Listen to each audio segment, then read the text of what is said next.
was so separated from my These family. men pass the time by telling stories until it's time to go home. That won't be much of a trip. They're already home. My name is Bobby J. Walker.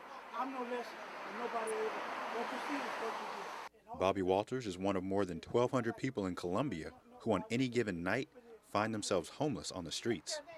He says the problem is worse than you could possibly imagine. You got people living over here on the garage. You got people living here over And then the cops come and arrest us. And arrest you. And to arrest you. Because we're trying to do you ain't what? got no place to live. Lindell Townsend lives at the bus stop on Assembly Street. He says he wants to improve his situation. But I don't have the resources. If I could have a laptop, a roof on my head, food in my stomach, lay down, get a decent sleep, wash our body up, get a decent meal, and perform a decent job. Give us a chance. Those resources are coming on the corner of Assembly and Main Streets. The Midlands Housing Alliance plans to turn this into a center for people on the street. A center that does more than just feed and house the homeless. So we're about trying to help folks change their lifestyle and move off of the street into something that's more permanent. Bob Hill serves as the interim director for the Housing Alliance.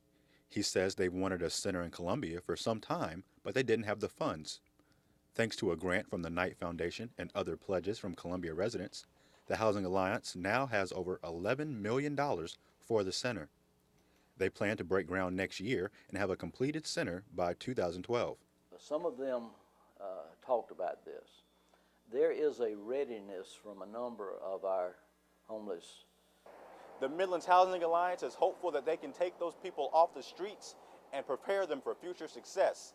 But what exactly would count as a success? Anything around and over 50% would be very successful. For Bobby and Lindell, success would mean finding a job and moving out of the bus stop. Michael Patterson, Carolina News.